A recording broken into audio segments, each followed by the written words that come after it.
Olá, boa tarde. Começamos agora mais uma edição do Agricultura BR. Olá, uma boa tarde para você. Seja muito bem-vindo. Hoje é quarta-feira, dia 12 de julho. Acompanhe com a gente o que vai ser destaque nesta edição. Olha, vamos começar o programa hoje destacando as exportações brasileiras de carne bovina in natura. Ritmo para 5 dias úteis durante esse mês de julho vem muito bom, já atingindo 25 mil toneladas. Acompanhe com a gente nesta edição, ao fim do programa, divulgação ao vivo do relatório de estoques dos Estados Unidos.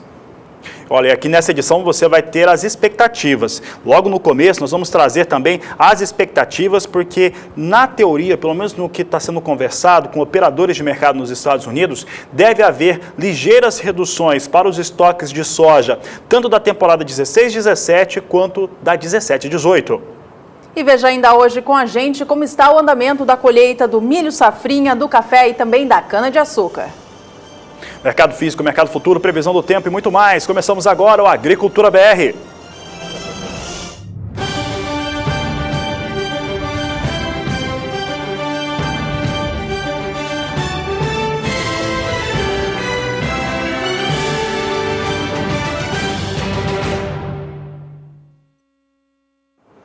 Os amigos que estão acompanhando aqui a programação do canal do Boi, há pouco estavam vendo o Daniel de Paula no Leilão Sul Agronegócio, grandes eventos, palestras importantes para o produtor rural, para o pecuarista. E é por isso que a gente começa agora falando um pouco de pecuária, mas principalmente por conta do ritmo dos embarques brasileiros de carne bovina in natura.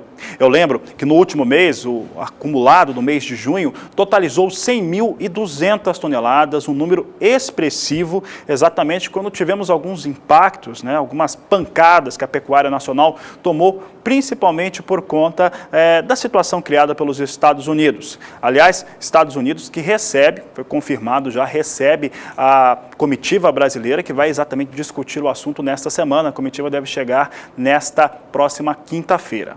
Mas por aqui a gente fala um pouco a respeito dos embarques brasileiros de carne bovina, que em 5 dias úteis do acumulado do mês de julho chegaram a 25 mil toneladas. Vamos ver esses embarques aqui no gráfico. Nós destacamos o que vem acontecendo durante os últimos meses e também no mesmo período do ano passado. Aqui nós temos o mês de julho, na verdade, de 2016, que teve 96.600 toneladas embarcadas de carne bovina.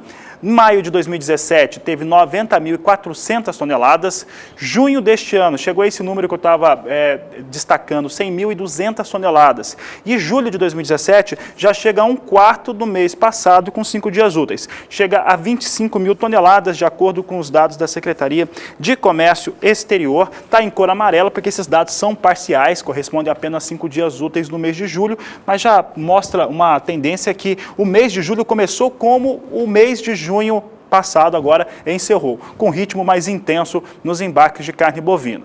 Vamos ver agora como é que está o faturamento pelos frigoríficos brasileiros exportadores. Nós temos aqui junho do ano passado, mas eu quero destacar maio deste ano, maio de 2017, o faturamento alcançou 382 milhões e 800 mil dólares. Junho deste ano, mês passado, 422 milhões e 300 mil dólares, e a parcial para o mês de julho em 106 milhões de dólares, de acordo com os dados apresentados nesta semana, inclusive na última segunda-feira, durante a tarde. Nós vamos ver agora qual que é o valor da tonelada da carne bovina in natura embarcada, preço praticado no cenário internacional. Por enquanto, vai apresentando uma ligeira recuperação, comparado ao último mês. Veja só, nós temos aqui junho de 2016, estava em 3.929 dólares o valor da tonelada. Maio de 2017, esse valor é importante, estava com 4.235 dólares. Junho de 2017, mês passado, teve uma ligeira queda para 4.214 dólares, e agora julho de 2017 volta a apresentar alguma recuperação, vindo para 4.246 dólares a tonelada. Eu lembro que esses valores para julho, eles são parciais, portanto, é a média desses 5 dias iniciais, dias úteis de embarques de carne bovina in natura pelo Brasil.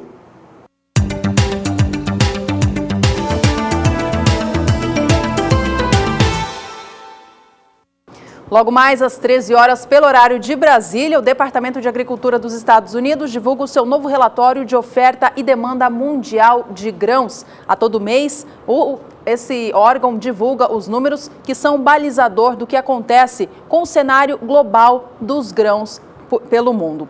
No que diz respeito à soja nos Estados Unidos, há uma expectativa de mercado de que o órgão reduza a projeção de estoques finais da oleaginosa no país ao fim da temporada 2016-2017. Vamos acompanhar os números no gráfico, assim fica bem fácil de entender. Veja que na temporada 2015-2016, os Estados Unidos fecharam a safra com 5.360.000 toneladas de soja em estoques. Para a temporada 2016-2017, estoques são recuperados, há uma alta muito forte em virtude da safra grandiosa que eles tiveram. No relatório apresentado no mês de junho, a projeção era de que o país chegasse ao fim da safra com 12.260.000 toneladas do grão. Agora, para o relatório que será divulgado logo mais, neste mês de junho, o mercado espera uma redução nessa expectativa, girando entre 10.390.000 toneladas até 12.790.000, o que traz uma média de 11.700.000 toneladas do grão ao fim deste ciclo 16-17. Os operadores de mercado nos Estados Unidos também aguardam uma ligeira redução para os estoques norte-americanos, estoques finais da temporada nova, safra 2017-2018 para a soja. Deve ficar algo entre 8.160.000 toneladas, chegando a pouco mais de 16 milhões de toneladas. Essa é a mínima e a máxima, chamado intervalo para expectativa desses operadores de mercado. Em linha geral, a média deve ficar abaixo daquilo que foi apresentado durante o mês de junho. Trazemos aqui então os destaques, estamos falando de estoques norte-americanos, aqui é uma previsão, são expectativas de operadores de mercado. Nós trazemos aqui esse destaque importante em torno do que acontece em relação à safra norte-americana. Volta aqui para o estúdio um pouco, nós vamos destacando aqui o que vai acontecendo, a expectativa para o relatório do Departamento de Agricultura norte-americano. Em junho foi apresentado para os estoques 2017-2018, está na cor vermelha aqui, 13.480.000 toneladas. Observe que na cor azul nós temos aqui a mínima, a máxima e a média. A mínima esperada para hoje está em 8.200.000 toneladas da oleaginosa. A média deve chegar a 13.200.000 toneladas. Então, assim, a média é normalmente aonde vem esses relatórios do Departamento de Agricultura americano, normalmente os operadores costumam acertar. A máxima esperada pelo mercado para o relatório de hoje é exatamente o número que foi apresentado no mês de junho. Então, se falarmos em resumo, em torno daquilo que deve ocorrer em relação aos estoques norte-americanos, deve ter queda sim, queda tanto para a safra velha quanto para a safra nova. Em torno das expectativas de produção, não se espera muitas alterações em torno desse relatório. No dia de hoje, nós estamos tendo algumas movimentações de mercado curtas, pode-se dizer, porque os operadores estão esperando mesmo esse relatório. Além disso, há notícias de algumas chuvas que atingiram um dos mais importantes estados produtores de soja do mundo. O estado de Illinois apresentou um pouco de chuva e isso já deu uma acalmada nos ânimos do mercado, que tem pouca operação e vinha registrando queda hoje mais cedo com os negócios na Bolsa de Chicago à espera do relatório de oferta e demanda. Vai perdendo em torno de 0,5%, você observa aqui as posições negociadas, posição de julho já com pouquíssimos contratos, vem a $10,19 por bushel, queda de 0,56%. Agosto vinha aí com cerca de 12 mil contratos há pouco, vem com $10,24 o bushel, com queda de 0,51%. $10,28 é o que vem sendo negociado a posição de setembro, com queda de 0,53%. Posição de novembro, que hoje já vinha registrando 65 mil contratos, vem a $10,37 por bushel, com queda de 0,55% agora. Negócios em relação à soja na Bolsa de Chicago vem com recuo, posicionamento aí de espera por parte dos operadores de mercado norte-americano. Destaque agora é para o Brasil, que nos 5 primeiros dias úteis do mês de julho registrou um volume de venda de soja para o exterior de 1.900.000 toneladas. O volume é grande, a gente acompanha agora no gráfico quanto ele representa na comparação com o que o Brasil embarcou ao exterior em todo o mês, nos meses anteriores. Vamos aos números então, números que foram divulgados pela Secretaria de Comércio Exterior. A gente traz na primeira coluna a relação de junho de 2017 2016, quando na época o Brasil enviou ao exterior 7.760.000 toneladas do grão. Já em julho daquele ano foram 5.780.000. Neste ano de 2017, o mês de maio trouxe um volume de embarque de soja superior a 10 milhões, atingindo quase 11 milhões de toneladas. Mês de junho também foi alto, 9.190.000 toneladas do grão sendo exportadas. E nos 5 primeiros dias úteis do mês de julho, entre segunda e sexta-feira da semana passada, o Brasil já vendeu 1.900.000 toneladas do grão, volume bem grande em relação ao que se via nos anos anteriores, nos meses anteriores, e se tudo caminhar assim, volume embarcado ao fim do mês vai ser bastante grandioso. A gente vê agora o quanto que as tradings que venderam essa soja do Brasil arrecadaram com as vendas ao exterior. Vamos ao volume de negócios então. Veja na coluna na cor vermelha, este número que a gente traz até agora, 680 milhões de dólares. Foi o volume de dinheiro arrecadado entre segunda e sexta-feira da semana passada com os embarques de soja feitos pelo país. Nos meses de referência que a gente traz aqui no gráfico, você acompanha que em junho de 2016, as tradings arrecadaram 2.970 milhões de dólares. Em julho do ano passado, foram 2.420 milhões de dólares. Em maio deste ano, 4.060 milhões de dólares. E em junho, 3.350 milhões de dólares. Ora, o volume embarcado com soja pelo Brasil segue aquecido, assim como vem desde o início deste ano de 2017. O que chama muito a atenção, no entanto, e para o lado negativo, é o valor com que a soja do Brasil vem sido negociada no exterior. Esse preço vem caindo mês a mês, reflexo direto de uma safra muito cheia. Vamos acompanhar na tela, então, o valor médio pago pela tonelada da soja do Brasil, que foi vendida a países compradores. Em junho de 2016, primeira coluna à sua esquerda, veja que na época o Brasil recebia 382 dólares e 90 centos por tonelada. Em julho de 2016, um ano atrás, o preço da soja era muito mais elevado, era de 419 dólares a tonelada. Maio deste ano, 370 dólares e 80 centos. Junho já cai para 364 dólares e 70 centos. Neste mês de julho, o valor médio até o momento tem sido de 360 dólares e 30 centos por tonelada. Essa questão do valor da tonelada exportada de soja, ela é extremamente importante na formação de preço aqui no Brasil. Fica muito claro, a Juliana destacava agora, que nós temos a sinalização de queda nos valores internacionais desde maio deste ano, mas se a gente estendesse esse gráfico para meses anteriores, também teríamos valores mais altos do que os atuais. Eu relembro ao produtor rural que acompanha a Agricultura BR as duas últimas negociações com soja no Porto de Paranaguá que trouxemos durante essa semana. Segunda-feira chegou a ter valores de R$ 70 a saca de 60 quilos para o mês de julho. Ela já recuava para 75 nesta última terça-feira. E nesta quarta-feira, soja voltou a cair.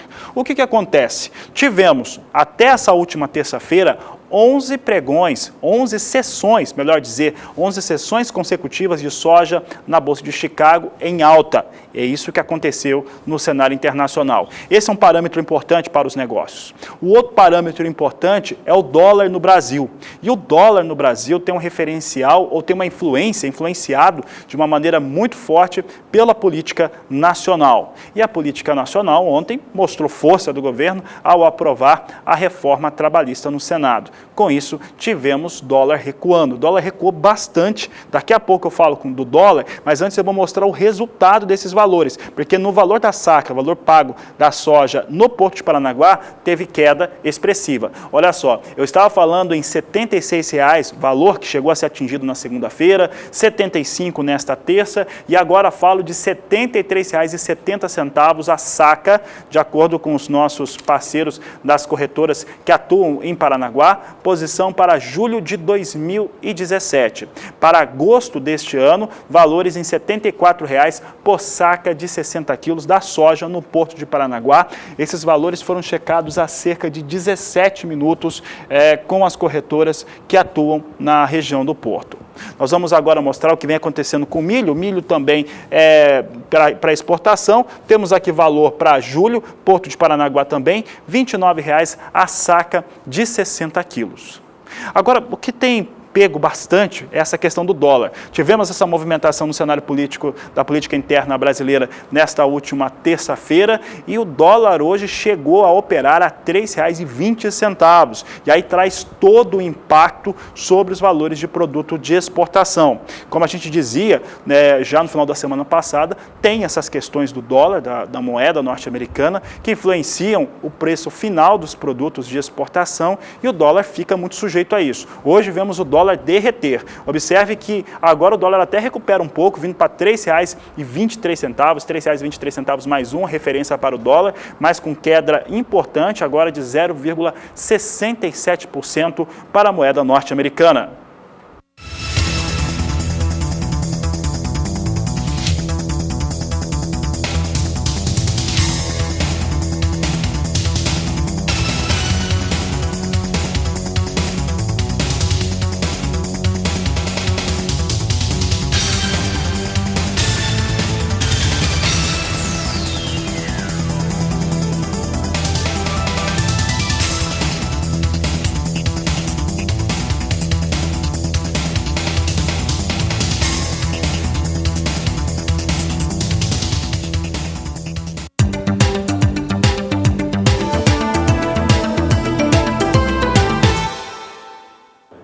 Destaque agora é para o milho e a gente fala a respeito das rodadas de leilões de apoio à comercialização ao cereal que a Conab começou a realizar desde a semana passada na região centro-oeste do país. O Agricultura BR trouxe aqui o resultado dos leilões que tiveram adesão apenas de maneira expressiva do estado do Mato Grosso. Mato Grosso do Sul registrou uma ligeira participação e Goiás e Distrito Federal nem sequer tiveram lances nesses leilões realizados na última quinta-feira.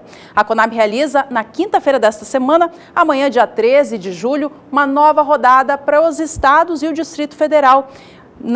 O setor estava à espera da divulgação do prêmio que será pago ao milho negociado através destes leilões. A baixa adesão que se teve nos leilões da semana passada aconteceu devido ao baixo preço do prêmio pago pela Conab sobre o valor negociado. Tanto a ProSoja de Mato Grosso do Sul quanto a de Goiás, na ocasião, disseram que os valores não estimularam os produtores das regiões a negociar a sua safra.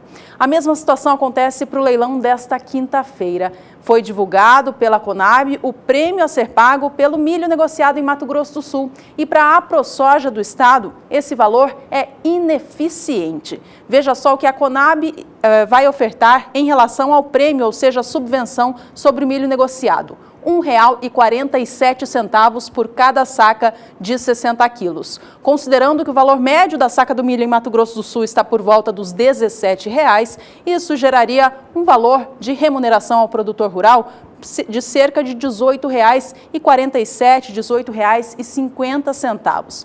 Para a ProSoja do estado, esse valor não atende ao que o produtor rural precisa dentro da política de garantia de preços mínimos, uma vez que o preço mínimo estabelecido pelo governo federal para o milho em Mato Grosso do Sul é de R$ 19,21. A ProSoja do estado segue em contato com o Ministério da Agricultura para garantir que o produtor rural tem esse seu direito.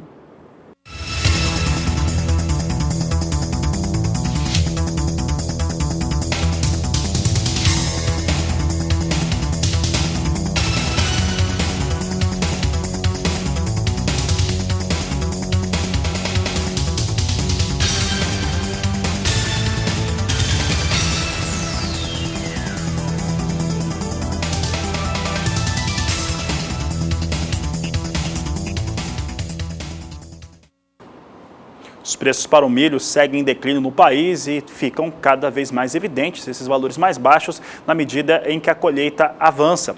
Aliás, centro-sul do país tem tido uma facilidade maior para o trabalho, o tempo está seco, não chove e aí as atividades do campo ocorrem com uma frequência maior e de uma maneira muito mais rápida. A Nadiara Pereira participa do programa agora, mostrando como é que fica o clima para as próximas semanas e a condição de trabalho.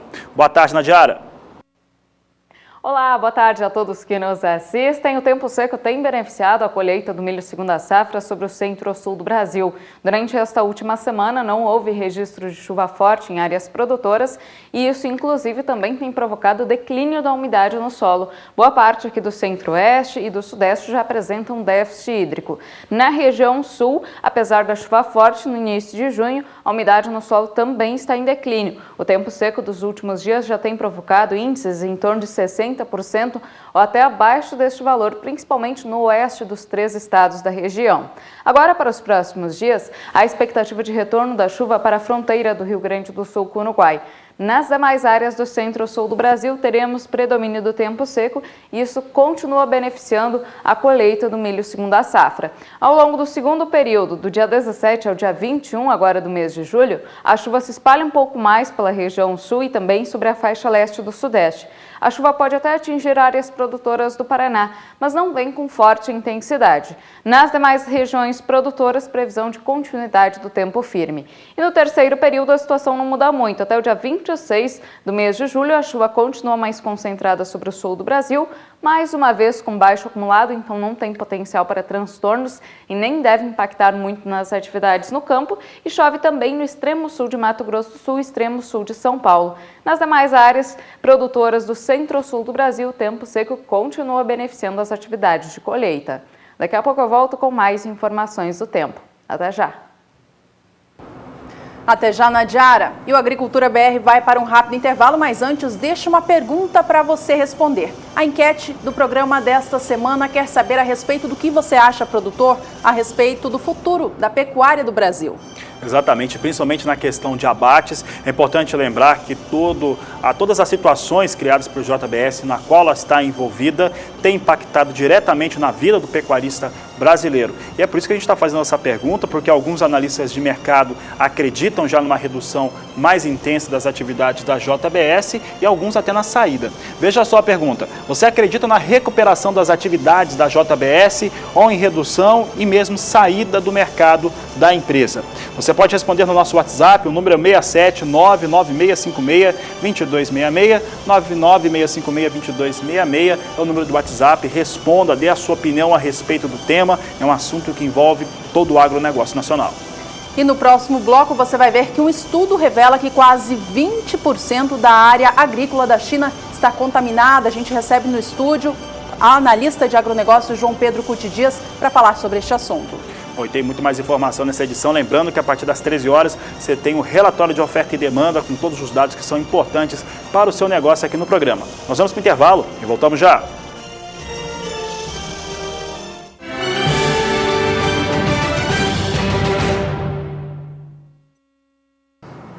E o Agricultura BR destaca a partir de agora um tema muito importante, relação de produção e risco de contaminação. Só que não é por aqui não, é lá na China. E esse é o assunto da entrevista do Agricultura BR.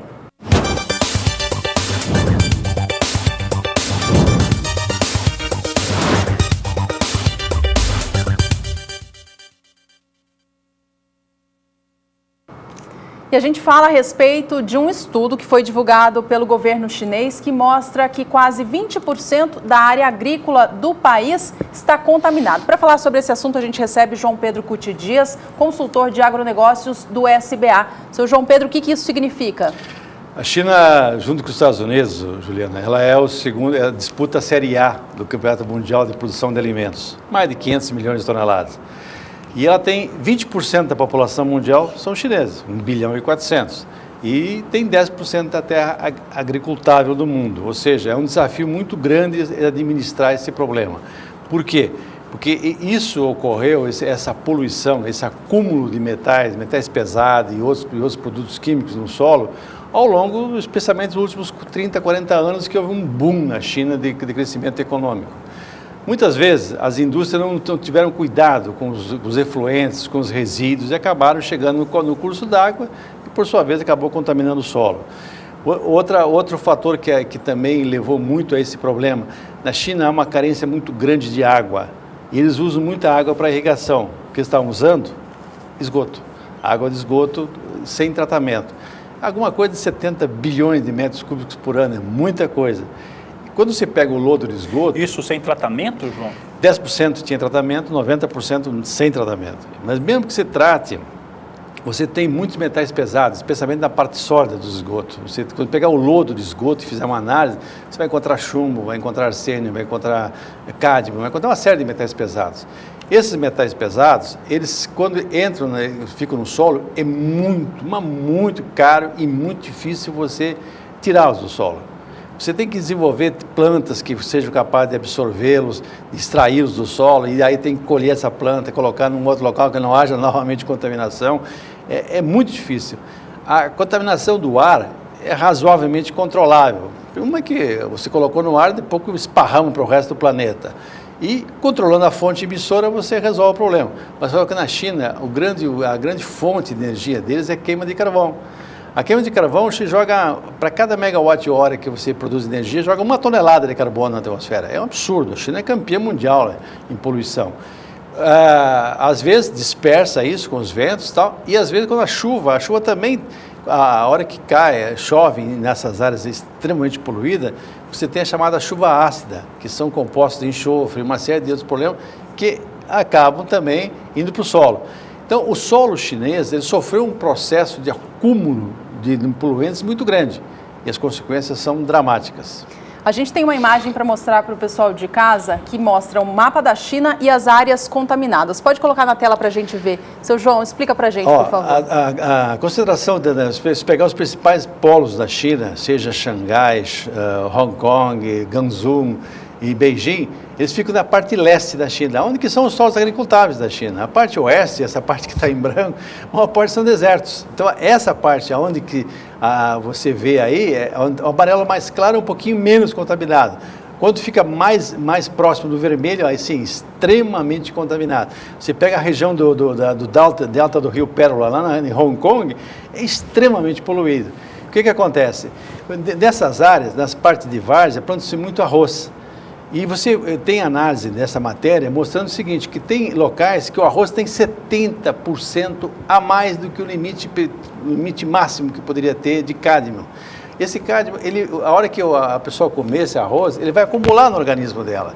E você tem todos esses pontos pretos, são cidades na China onde o número de casos de câncer é muito acima da média. Ali nós temos até uma definição, né? Vilas ou conglomerados, né, de câncer, de cancerosos. Né? Cancerosos. Então você vê isso aí. Tem essa situação está levando a uma situação de, em algum momento o governo chinês vai ter que tomar uma decisão mais drástica, ou seja, essas áreas que estão mais poluídas teria que ser proibido de plantar ou plantar culturas que pudessem servir para extrair uma parte desses fatores poluentes. E a grande questão é o seguinte, aí se houver isso, a China iria demandar muito grão no mercado internacional. Porque esse é o assunto que o produtor rural, né, que está acompanhando, está vendo. É um caso de risco, inclusive, para a população chinesa. E a população chinesa, de certo modo, ela sabe disso, né, João? Porque nós temos as limitações internacionais do que é permitido. Na China é igual, só que na China o cara pode produzir. Não tem problema dele produzir numa área contaminada. Esse é o problema. E você na China tem muito controle por parte do governo das informações, né? Só que a China está mandando muita gente para fora fazer curso nos Estados Unidos, na Europa, em outros países da Ásia. E esse pessoal está vendo isso aqui. Em algum momento isso aí esse pessoal vai reclamar. O Prêmio Nobel da Paz está morrendo na China nesses últimos dias, aí está em fase final, com o quê? Câncer de fígado. Então você tem muitos cânceres de fígado, de gástrico, de ossos, etc., em grande parte devido a esse problema. A hora que o governo chinês resolver, bom, tudo bem, chegou um ponto crítico, não dá mais, toda essa área que está contaminada é onde que produz grãos, especialmente trigo, milho, arroz. Arroz faz parte da dieta do chinês de forma muito intensa. Aí o Brasil e os Estados Unidos, que são dois grandes fornecedores de grãos, haveria um espaço para a gente aumentar as exportações para atender, principalmente se houver uma uma suspensão, ou pelo menos algumas áreas muito contaminadas não serem implantadas. Hoje falando de política internacional, porque isso afeta, o agronegócio internacional, mundial, principalmente nessa possibilidade, de termos uma exportação maior de alguns produtos. É um dado que foi divulgado oficialmente pelo governo da China. Isso já mostra, e a China normalmente, como você acabou de colocar, costuma esconder as coisas por um tempo bastante longo. Se ela já se manifesta em torno dessa situação, é porque provavelmente já deve ter um alinhamento do que, como vai tratar uma situação como essa. A China tem uma vantagem, eles trabalham muito com projetos há 5, 10, 15 anos, ao contrário do Brasil, que é para ganhar incêndio. Lá não, eles trabalham com 5, 10, 15 anos. Com certeza estão fazendo alguma coisa. Eles têm que investir muito em pesquisa, têm que investir muito em descobrir alternativas para tentar limpar o solo. Mas é muito difícil, é muito caro. O mais lógico seria deixar esse solo, não plantar, e ocupar com outras culturas, cultura perene, floresta, alguma outra coisa qualquer, a fim de passar um tempo tentando diminuir a concentração. Especialmente chumbo, cádmio, arsênico, mercúrio, tem tudo. O senhor disse que caso haja alguma ação da China, para deixar de cultivar ou importar o grão de outros países, abriria espaço para o Brasil. Hoje o Brasil já exporta muita soja para a China. Que outro produto poderia entrar nesse espaço? Olha, todas as carnes do Brasil, quando a gente olha a China e Brasil são duas economias complementares. A China produz hoje produtos de alta tecnologia, essas coisas mais baratas estão migrando para outros países asiáticos, tipo Vietnã, Filipinas, Malásia, mas a China concentra muito em equipamentos, tudo que é tipo de equipamento, computadores, material médico, uma série de coisas. O Brasil tem condições de produzir alimentos para atender a China. O próprio ministro Blairo Maggi, na plataforma de trabalho dele, está colocando, o Brasil tem que passar de 7% para 10% do comércio mundial de alimentos. A China, só para ter uma ideia, Juliana, em 1990 a China importou 3 milhões de toneladas de soja no mundo inteiro. Esse ano nós estamos falando de 94. Para te ver o grau de grandeza, porque a população chinesa não cresceu tanto, mas cresceu a renda. A hora que cresce a renda, cresce o consumo, principalmente de carnes. E para se produzir carne precisa de duas coisas, milho e farelo de soja. Como eles não têm espaço para soja, com uma área muito pequena, a área média na China para o agricultor é 1,5 hectare, 2 hectares por agricultor. Não tem condições de produzir soja, tem condições de produzir milho, que vai colher manual, etc. Então, milho eles avançaram muito, produzem mais de 230 milhões de toneladas de milho. 238 milhões. Então, agora, soja segundo não. o maior produtor individual do mundo. Só perde para os Estados Unidos. Só não é comercial. Não porque eles consomem tudo isso praticamente lá na China. Então, o que vai acontecer? Eles têm arroz, carnes, a tendência é aumentar muito a importação de carnes, porque eles não têm como produzir bezerro na China, não tem espaço físico. O máximo que eles vão produzir para atender aos 6 milhões e meio de toneladas por ano é descarte de vaca leiteira. Isso vai acontecer muito, porque eles aumentaram muito o rebanho leiteiro. Agora, carne bovina, o Brasil passa a ser... Hoje, a China e Hong Kong respondem por 40% das importações de carne in natura brasileira. E frango, nós ocupamos um espaço muito grande. Nós estamos começando a beliscar o grande mercado de carne suína na China. A China também, toda essa região ali, é uma região que fica até difícil administrar os resíduos da suinocultura, fezes, água da lavagem e tal. E eles estão aumentando as importações de carne de suína. Ainda pequena em relação ao grande consumo dele, que é quase 50 milhões, mas se importar 2 milhões de toneladas, o Brasil pode ocupar esse espaço, ocupar isso aí. Então, quando você olha a China, o futuro, a China vê o Brasil como um grande player. O que nós precisamos fazer? É continuar melhorando as condições de produção no Brasil, mas principalmente atendendo as questões de infraestrutura. Se nós não fizermos ferrovias, hidrovias, melhorar os portos, para quê? Para que você tenha a condição de usar navios de alta capacidade, capsize, que transportam 100, 110 mil toneladas de grãos, não vai pensar em usar os que transportam minério de ferro, que chegam a 300 mil. Tem que ter maior condição de levar esse produto nosso até o mercado chinês a um custo competitivo. Tem a possibilidade de algum produto que está sendo cultivado na China ser contaminado e ser exportado? Olha, o mundo corre esse risco? Naquele mercado asiático, alguma coisa está correndo. Você tem uma zona muito cinzenta lá, que levam carne, levam grãos. Se você olhar as importações chinesas, eles falam em 700 a 800 mil toneladas do mercado cinza, aquele mercado que não entra pelas alfândegas convencionais. Deve acontecer isso com grão também, né? Com certeza absoluta. É que o preço que o governo segura, mantém, seja em qualquer produto agrícola, para poder manter essa população no meio rural, ele é um preço que não é fora de mercado internacional. Se você olhar o preço do arroz lá, é fora de mercado internacional, o preço da soja, o preço do milho, o preço que eles pagam ao produtor é acima do preço do mercado internacional.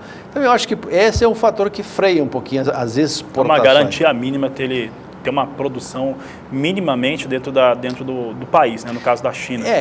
Hoje a China... Eles seguem produzindo 12 milhões de toneladas, em torno disso, de soja, ano a ano, e não tem como ampliar e também não reduz. Isso é um fator interessante. E era muito mais negócio produzir milho. E o consumo está aumentando. 5,5% Projeção no mês passado para soja na temporada nova, na próxima temporada 17, 18, é de importar 97 milhões de toneladas. Eles seguem aumentando bastante. O aumento de consumo dele de 5,2, 5,5 ao ano, dá isso aí mesmo. Há uma necessidade de maior volume. Mas a grande questão é o seguinte, se você olhar toda a Ásia vai ser o grande consumidor de produtos alimentar, grãos do mundo, grãos e carne. Por quê? Porque esse processo que aconteceu na China está acontecendo no resto da Ásia, com raríssimas e honrosas exceções, não. A própria Índia está crescendo com taxas altas. Só que a Índia é um mercado muito fechado, é um mercado muito bloqueado para chegar. E vai surgir produtos que hoje não se falam no Brasil, tipo grão de bico, ervilha, tem uma série de outros grãos, leguminosas, que hoje não se falam no Brasil e que lá consome muito. E lá também não tem espaço para crescer. Logo você vai ver, vão fazer matérias mostrando esses novos produtos. Isso altera o mix, isso é uma coisa muito positiva também para o produtor brasileiro. E você no Brasil tem condições de produzir tudo.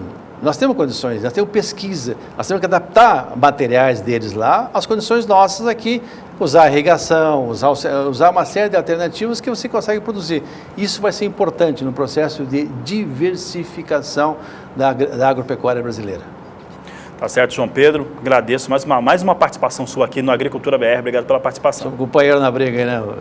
Tá certo, João Pedro. A gente conversou com o João Pedro Cuti Dias, falando um pouco a respeito dessa questão de risco de contaminação na China. Já tem risco nada, contaminação de solo e o risco de contaminação sobre os alimentos que já atingem a população chinesa.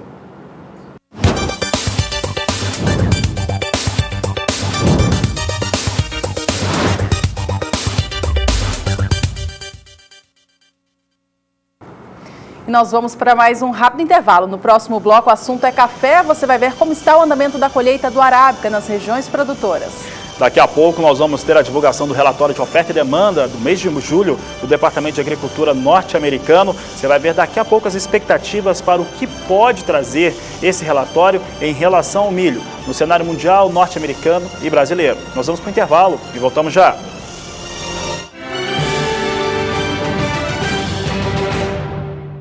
Agricultura BR de volta, atenção para as informações agora sobre a safra de café do Brasil. A colheita está avançando bem nas áreas produtoras. Na região produtora da cooperativa Coxupé, que atende as regiões do Sul e Cerrado Mineiro e também Mogiana, em São Paulo, a área colhida chega a quase metade de toda a área em produção.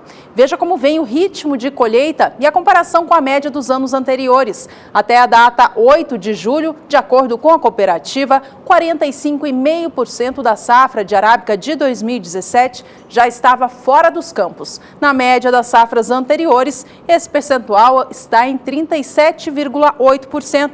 Portanto, o ritmo esse ano está mais aquecido.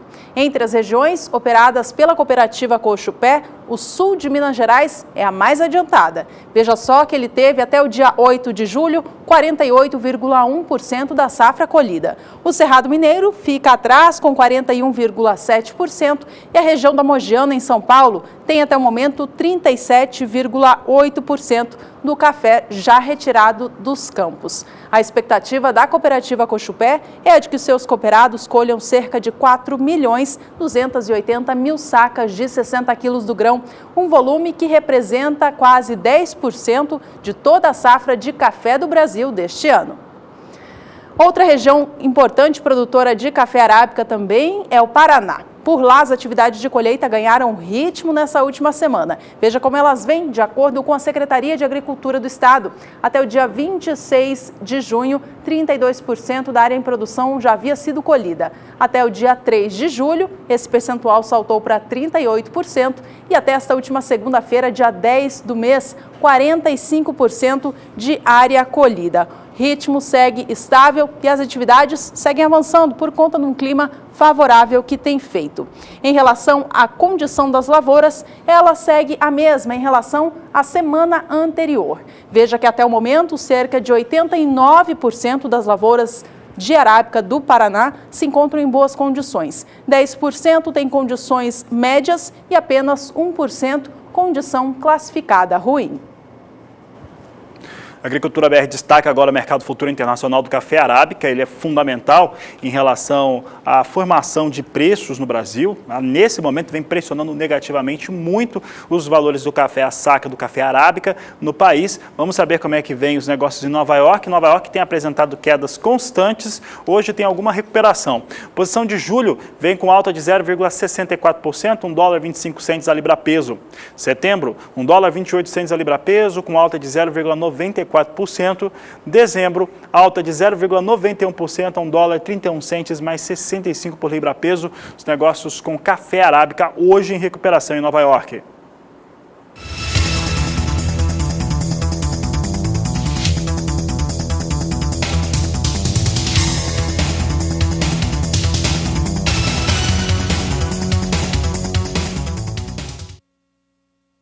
E uma notícia agora boa para o setor de café Conilon aqui do Brasil.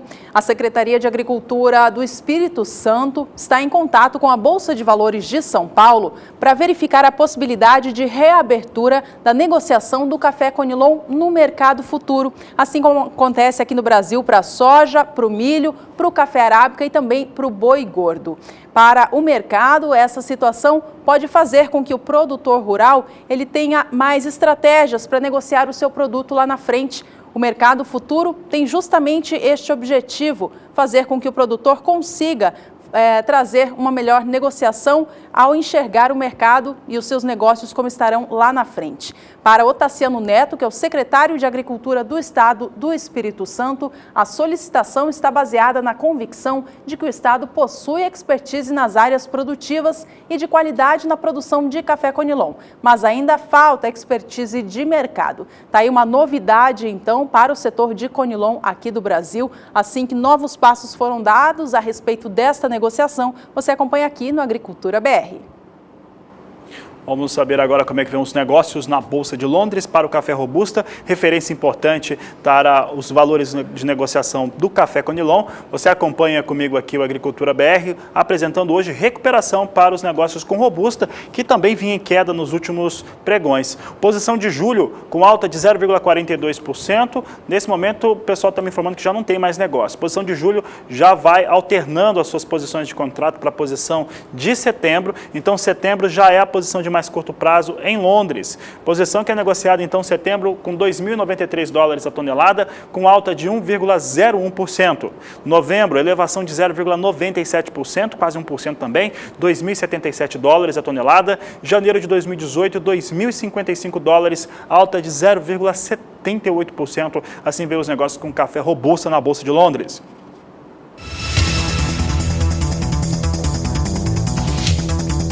Tá.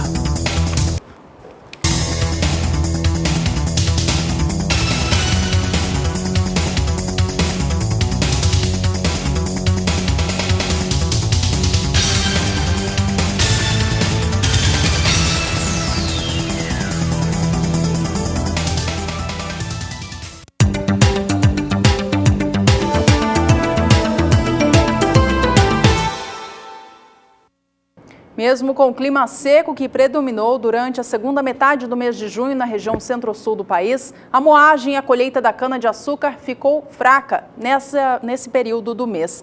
Os números seguem aquém do visto na mesma época do ano passado, assim como aconteceu já ao longo de todo o ciclo de 17 e 18 da cana-de-açúcar. Veja comigo na sua tela os dados da única União da Indústria da Cana-de-Açúcar, que mostra o volume de cana que foi processada pela região centro-sul do país desde o dia 1º de abril, quando abriu oficialmente a safra nova aqui no país, até a data do dia 30 de junho. E comparação com o que aconteceu nessa mesma época do ano passado. Na temporada 16-17, até essa época do ano, 215 milhões e meio de toneladas de cana-de-açúcar já haviam sido processadas. Nesta temporada 17-18, o ritmo de trabalho está menor. Mesmo com o clima colaborando, como a gente falava há pouco, neste último mês, a atividade da moagem vem mais fraca, está em 198 milhões e 700 mil toneladas de cana até o momento. Com a moagem menor, a produção de etanol caiu no período. A de açúcar só não caiu na comparação com o ciclo passado porque o mix de produção, ou seja, o volume de cana que tem sido destinado à fabricação de cada um destes seus derivados, aumentou para o açúcar. Veja a comparação, então, o quanto de cana colhida no ano passado era destinada a cada um destes produtos e como está nos dias atuais. Na temporada 16-17, no acumulado da safra até 30 de junho, 43,3% da cana era destinada à fabricação de açúcar e, na época, 56,6% era destinada à fabricação do etanol. Já nesta temporada, esse mix de produção muda de maneira expressiva. Produção de açúcar sai de 47,3% de cana moída e a de etanol cai para 52,4%. Já em relação aos níveis de açúcar recuperáveis totais da cana, ou seja, aquele índice que mede a qualidade do produto, este sim segue inalterado em relação às safras anteriores. Para que nós vamos mostrar que na região centro-sul do país o clima tem ajudado bastante. Tanto na colheita do café, por exemplo, quanto também no corte e na moagem da cana-de-açúcar. O tempo está mais seco. Vamos saber agora com a Nadiara Pereira como é que fica a previsão do tempo no centro-sul do país. Ela que traz os destaques no quadro Agroclima. Agroclima, oferecimento Biomatrix, sinal verde para alta qualidade em grão e silagem de milho.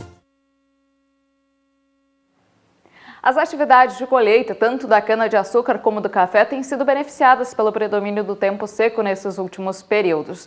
Agora, para os próximos dias, há previsão de chuva apenas no extremo sul e extremo norte do país, em áreas litorâneas do Nordeste. Aqui em toda esta área branca do mapa, o tempo permanece aberto, então garante boas condições, especialmente para o corte e a moagem da cana-de-açúcar aqui no centro-sul do Brasil e também a colheita do café em áreas produtoras do norte do Paraná, de São Paulo, de Minas Gerais, do estado de Rondônia e do interior da Bahia.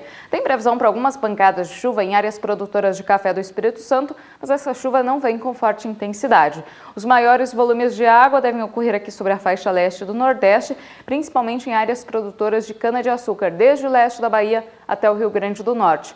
O volume de água ele ainda não deve ser tão expressivo como nas últimas semanas, então diminui o risco para ocorrência de transtornos. No decorrer do segundo período, do dia 17 ao dia 21 de julho, a chuva continua sobre áreas litorâneas do Nordeste, desta vez vem com maior volume entre a Paraíba e o Rio Grande do Norte, onde pode chover mais de 70 milímetros em 5 dias, e também vai continuar chovendo no extremo norte do país, com maiores volumes em Roraima, e na região sul, onde a chuva se espalha um pouco mais. Inclusive, essa chuva chega ao leste aqui do sudeste, mas não deve avançar pelo interior da região.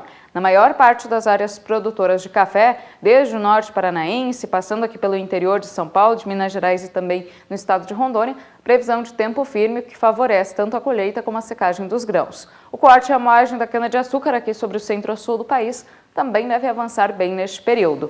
No terceiro período, que vai do dia 22 ao dia 26 de julho, a mesma condição, tempo seco na maior parte do interior do país, o que beneficia as atividades de colheita do café e da cana-de-açúcar, e chuvas mais concentradas aqui sobre a região sul, extremo norte e áreas litorâneas do Nordeste. Desta vez, a chuva não deve ser tão intensa aqui sobre áreas produtoras de cana da faixa leste. O volume de água deve variar em torno de 15 milímetros ao longo de 5 dias. Daqui a pouco eu volto com mais informações do tempo. Até já!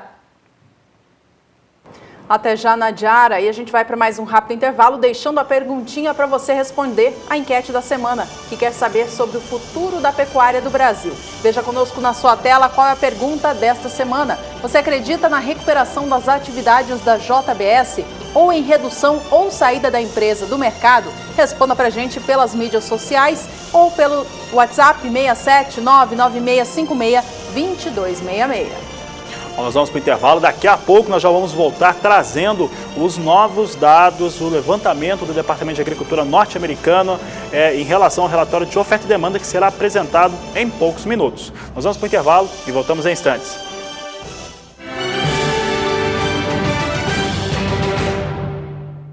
Atenção agora para o mercado do milho, que acontece com o preço do cereal aqui no Brasil, diante de uma safra cheia. A gente destaca os valores nos últimos dias na região sul do país, começando pelo estado de Santa Catarina, que é um estado muito consumidor do milho. Não tem uma produção tão expressiva, mas compra muito cereal por conta da criação de aves e suínos. Vamos aos números então, porque o mercado por lá tem registrado recuo nos últimos 15 dias, equivalente a 3,80%.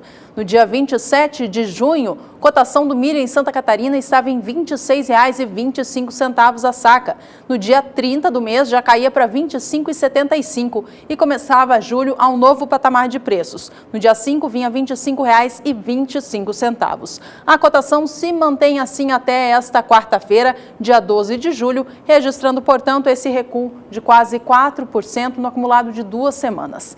Olha, no estado do Rio Grande do Sul, houve oscilação também no acumulado destes últimos 15 dias, mas os valores agora se apresentam estáveis na comparação com 2 semanas atrás. Vamos rever os números para o estado, então.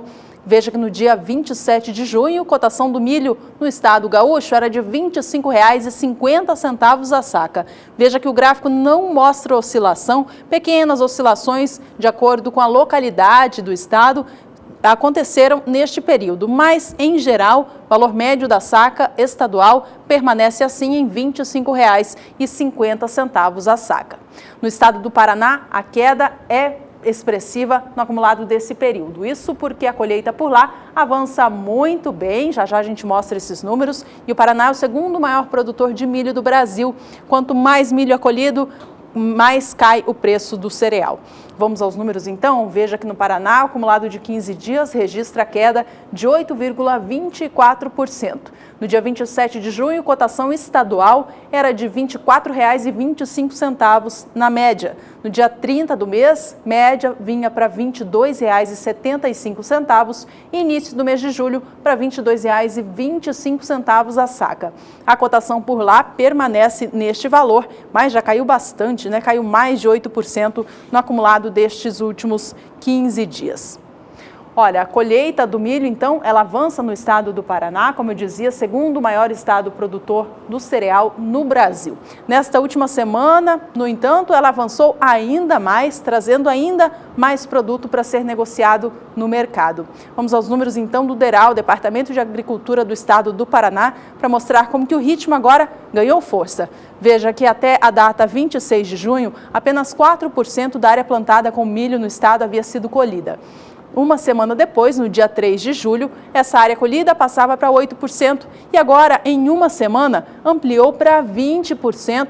Ritmo de trabalho agora começou a ganhar força. Safra de milho no Paraná começa a ser colhida a um ritmo bastante intenso.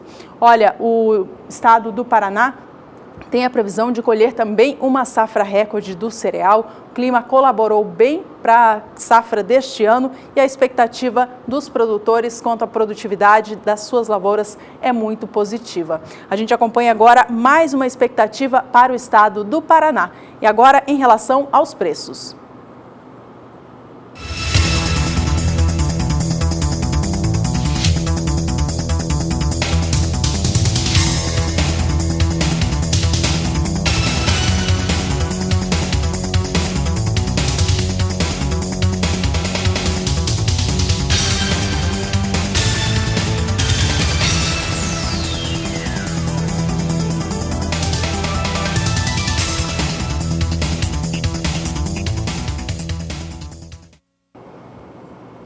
Já vimos os preços do milho no mercado físico do Brasil, que é aquele que negocia o cereal que está disponível, já colhido, para ser comercializado. A gente dá uma olhada agora em como estão os negócios futuros do cereal, aquele milho para ser entregue lá na frente. Milho na Bolsa Paulista é o destaque de agora. A gente vê os contratos operando em baixa no dia de hoje e até com a posição de setembro de 2017, com um volume muito baixo de contratos sendo negociados. Geralmente, esta posição tem um volume superior de contratos, ela é referência de mercado, mas hoje vem com um valor muito baixo de negócios acontecendo. São 670 contratos sendo negociados agora a R$ 27,40 por cada saca de 60 quilos. O valor hoje vem caindo 0,40% em relação ao último fechamento. Já o milho para entrega em novembro vem cotado a R$ 28,80 a saca, com valores 0,21% mais baixos. E o milho para janeiro do ano que vem a R$ 29,00 a saca, este com queda de quase 0,5%. Bom, e o Agricultura BR destaca agora o quadro Agricultura BR Responde.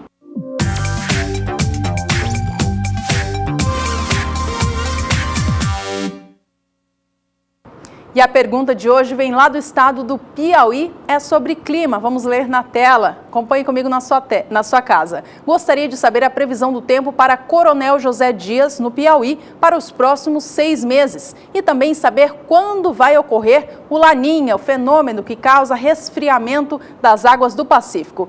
Quem falou com a gente foi o Edivaldo Oliveira, de Coronel José Dias. Edivaldo, obrigada pela sua participação. Quem traz todos os destaques para Piauí agora é a Nadiara. Acompanhe. Respondendo ao nosso telespectador, como é normal desta época do ano, o tempo segue mais firme em grande parte do estado do Piauí. Isso significa também que a umidade no solo continua caindo. A gente observa aqui baixos níveis de umidade em boa parte do interior nordestino. Na região de Coronel José Dias, a expectativa é que esse tempo seco persista ao longo dos próximos períodos e a chuva ela deve retornar entre o mês de outubro e novembro. Como a gente pode observar nos próximos mapas, aqui neste mapa que vai até o dia 16, agora do mês de julho, a chuva fica concentrada aqui sobre a faixa leste e também áreas litorâneas do norte. Então pode até chover em algumas cidades do norte do Piauí, mas na região de Coronel José Dias, que fica nesta região do Piauí, não tem previsão de chuva significativa. Durante os próximos períodos, a situação não muda muito. No período que vai do dia 17 ao dia 21 de julho, a chuva até se espalha um pouco mais aqui sobre a faixa norte, pegando o norte do Piauí, mas não chega a atingir o interior da região nordeste, inclusive a região de Coronel José Dias, que fica um pouco mais sobre o centro-sul do Piauí. No terceiro período, entre os dias 22 e 26, praticamente a mesma condição. A chuva acontece até com forte intensidade, mas apenas em áreas litorâneas. Aqui em todo o interior nordestino, inclusive em todo o centro-sul do Piauí, previsão de tempo mais firme. Como é normal da época do ano, a chuva começa a aumentar gradativamente sobre o interior nordestino a partir do mês de outubro e é no mês de novembro que ela deve se firmar mais e vir com maiores volumes, como estão mostrando as previsões a longo prazo. Agora, quanto à ocorrência de fenômenos meteorológicos, quanto a El Niño e Laninha, por enquanto, os institutos internacionais vêm indicando que até o final agora do ano de 2017 vai persistir a neutralidade climática. Então, por enquanto, nenhum indicativo de ocorrência nem de El Niño e nem de Laninha sobre o Oceano Pacífico. Daqui a pouco eu volto com mais informações do tempo. Até já! Obrigada, Nadiara. Obrigada a você também, Edivaldo, de Coronel José Dias, pela participação no quadro. Este foi o Agricultura BR Responde.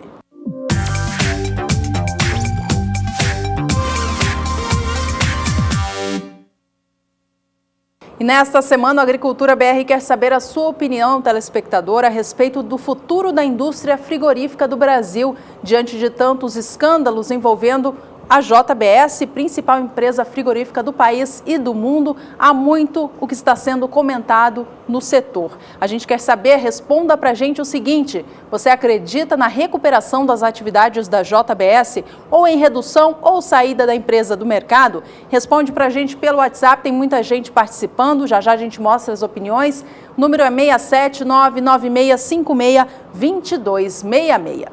E a gente vai agora para um rápido intervalo comercial. No próximo bloco, já todos os números do novo relatório de oferta e demanda dos Estados Unidos, que acaba de ser divulgado. Voltamos já.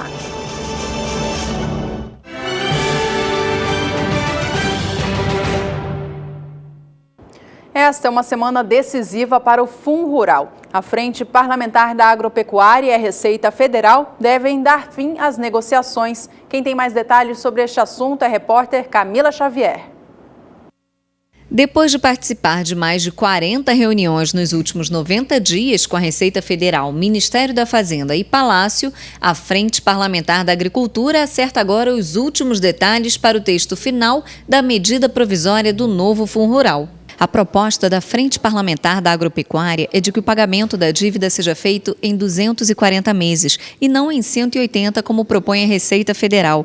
Já a entrada, a FPA quer 1% dividido em 5 vezes e a Receita Federal quer que seja de 3% a 5% do valor da dívida. Diante dessa negociação, se cobre da indústria através de um percentual da sua receita e não no valor fixo do valor da dívida.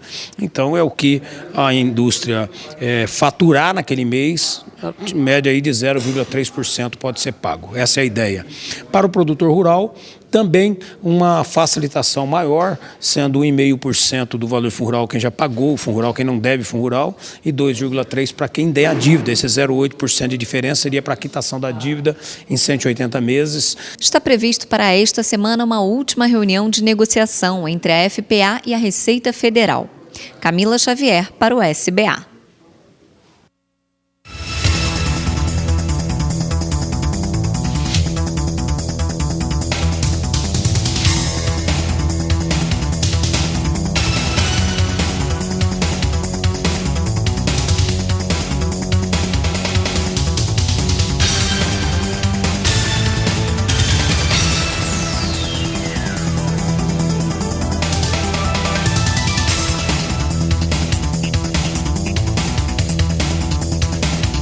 Envolvendo o setor agropecuário do Brasil já há algum tempo. É a situação envolvendo os escândalos da JBS. Por conta disso, o programa quer saber a sua opinião. A enquete da semana quer saber o que você acha do futuro da pecuária nacional. Responda para a gente através do aplicativo WhatsApp a seguinte pergunta: você acredita na recuperação das atividades da JBS ou em redução ou saída da empresa do mercado? O número está aí na tela, você pode responder também através das mídias sociais.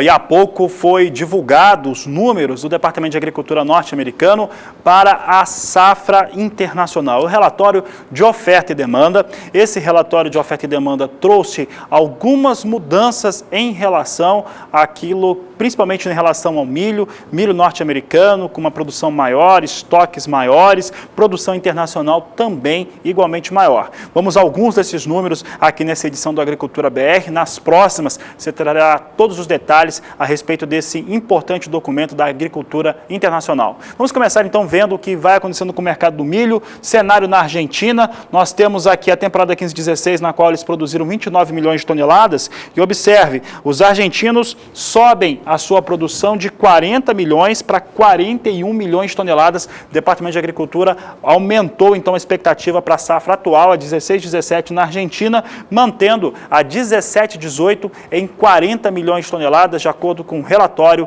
apresentado há pouco.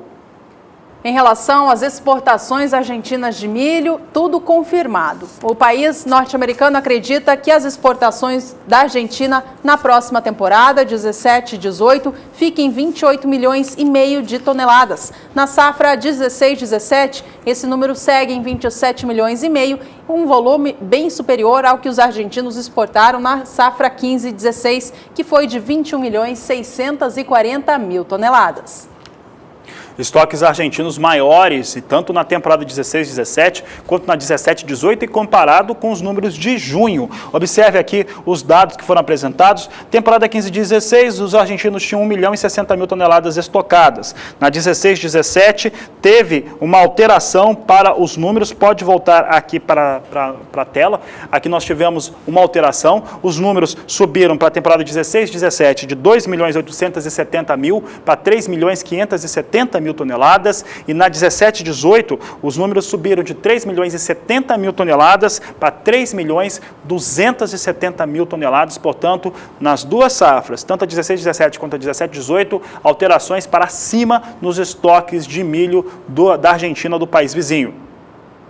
Em relação à produção do cereal a nível internacional, os Estados Unidos ampliaram a sua própria expectativa de produção. Mantiveram para o Brasil e para a Argentina em relação à temporada 2017-18. Vamos ver os números na tela então. A Argentina tem a expectativa ainda de 40 milhões de toneladas a serem retiradas dos campos. O Brasil segue com 95 milhões de toneladas e os Estados Unidos saíram de uma projeção de 357 milhões e 270 mil para agora 362 milhões e 90 mil toneladas. Com uma produção norte-americana maior, a produção mundial de milho sobe também, vem para 1 bilhão 36 milhões e 900 mil toneladas de milho. Vamos ver então a situação de oferta e demanda para o cenário internacional para o milho. Nós trazemos aqui produção em 1 bilhão 36 milhões e 900 mil toneladas, como a Juliana destacava, uma exportação que chega a 152 milhões 460 mil toneladas. A expectativa de exportação caiu aí 400 mil toneladas entre junho e julho. Estoques internacionais de milho em 200 milhões e 810 mil toneladas. Os estoques internacionais de milho sobem nesse relatório, comparado ao relatório do mês passado, 6 milhões e 400 mil toneladas, o que pressiona o mercado. Informação agora que o setor brasileiro estava esperando a expectativa de colheita do milho do Brasil na atual temporada 16/17. Os órgãos nacionais vêm ampliando mês a mês a expectativa de colheita. Os norte-americanos mantiveram a mesma, em 97 milhões de toneladas. Veja só que os números saíram de 96 milhões estimados em maio e em junho já subiram para 97. Agora, no mês de julho, mantiveram em 97 milhões. A última coluna na cor em verde, na verdade, são 97 milhões de toneladas esperados para a safra de milho do país. Já em relação à temporada 2017-2018, projeção também continua a mesma em 95 milhões de toneladas. Em relação às exportações brasileiras de milho, o Departamento de Agricultura norte-americano continua prevendo 34 milhões de toneladas sendo exportadas na temporada 16/17 e também na 17/18. Confira os números comigo agora, sem alterações, portanto. Desde maio, o Departamento de Agricultura norte-americano vem apontando 34 milhões de toneladas a serem exportadas na safra 16/17 pelo Brasil e na 17/18 também.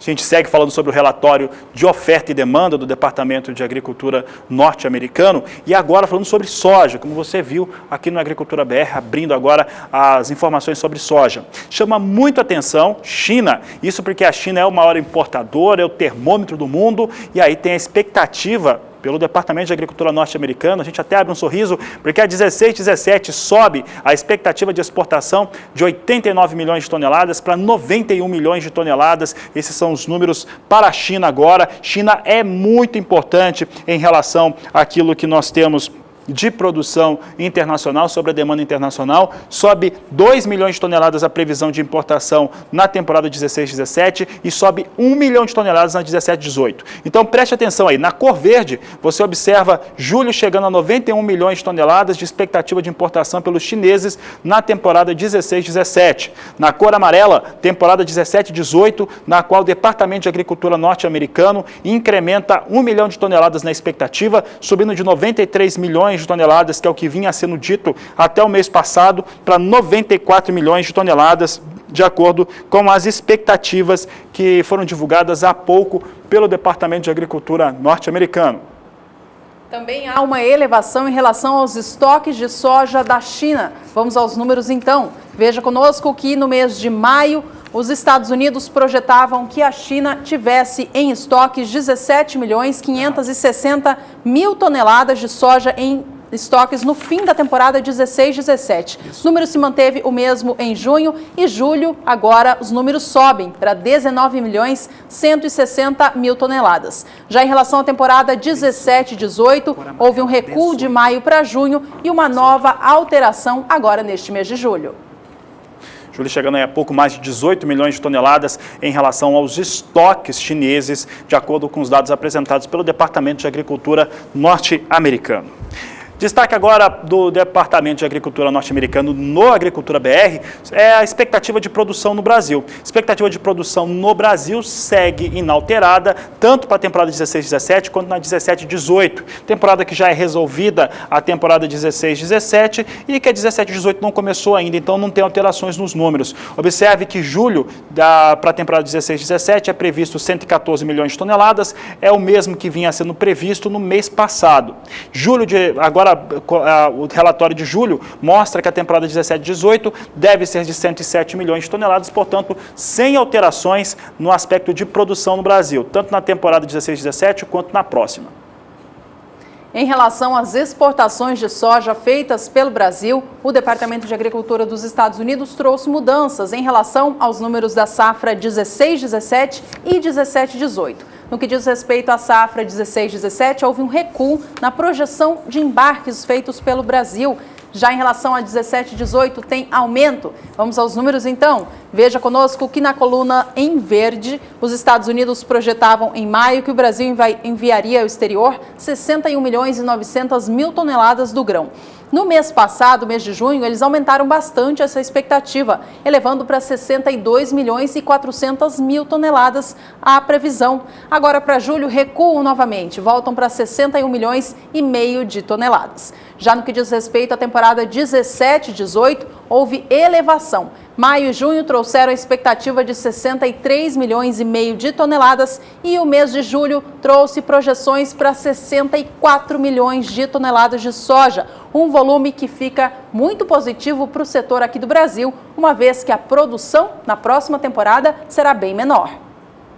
Agora chama atenção também, agora vamos ver os números internacionais, entre os grandes players do mundo, os Estados Unidos tiveram uma ligeira alteração para cima na sua expectativa de produção. Argentina, Brasil, Paraguai ficaram todos com a mesma expectativa. Vamos aos dados então, nós destacamos aqui a Argentina permanecendo em 57 milhões de toneladas, Brasil também permanece no mesmo número, 107 milhões, Estados Unidos tiveram uma ligeira alteração para 115.940.000 toneladas, Paraguai mantido em 9.400.000 toneladas, mas produção internacional sobe um pouco, de uma expectativa de 344.670.000 toneladas para 345.090.000 toneladas, de acordo com os números do Departamento de Agricultura norte-americano.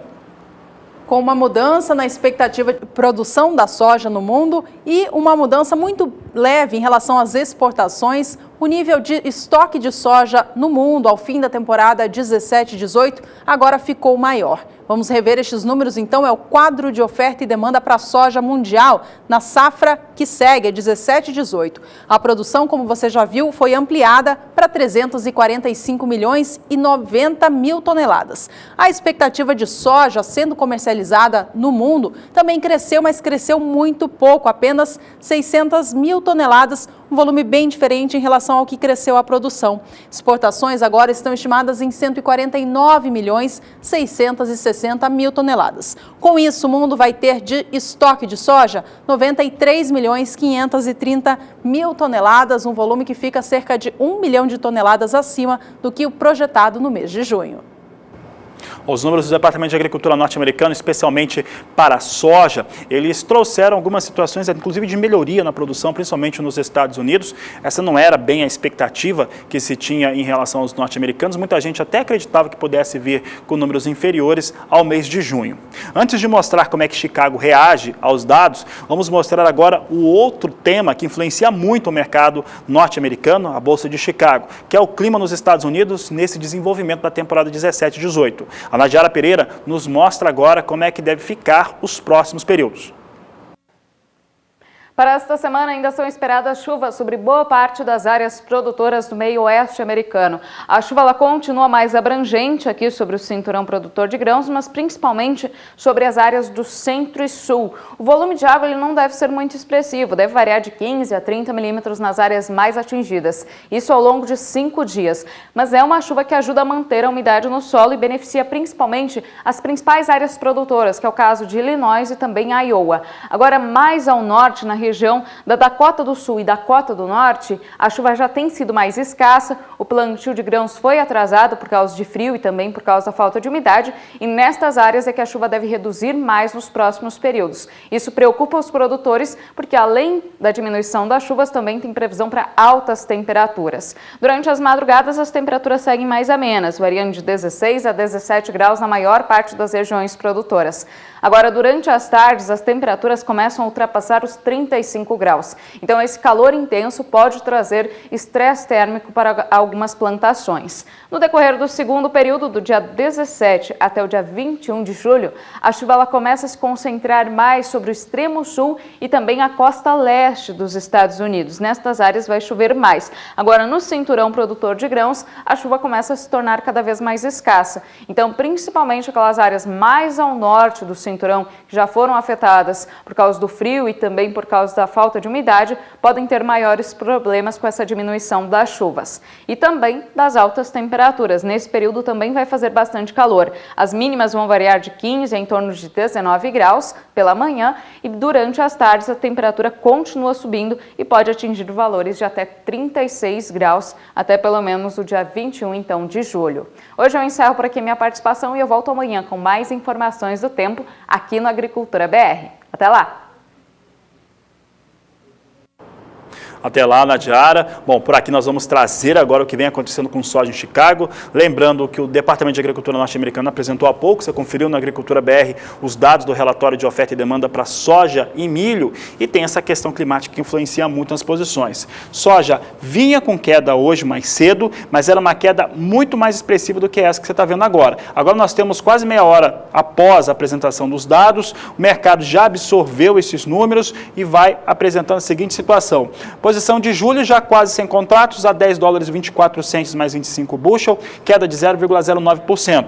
Agosto, queda de 0,17% a 10 dólares 27 centes o bushel. Setembro, queda de 0,14% a 10 dólares 32 centes o bushel. Novembro, posição de maior liquidez a 10 dólares 41 centes o bushel, com queda de 0,19%. Vamos agora saber aqui do Brasil como vem operando o dólar comercial frente ao real. Olha, a moeda norte-americana caía com força na manhã de hoje por conta da aprovação da reforma trabalhista. Na mínima do dia chegava a R$ 3,22. Vamos acompanhar como está agora. Dólar vem a R$ 3,22 mais 7, com recuo no momento de 0,82%. Com essa informação, a gente encerra aqui essa edição do meio-dia. Para você, uma ótima tarde. Até a próxima. Este é o Agricultura BR. A inteligência e a transparência do agronegócio sempre com você. Voltamos logo mais às 17h20.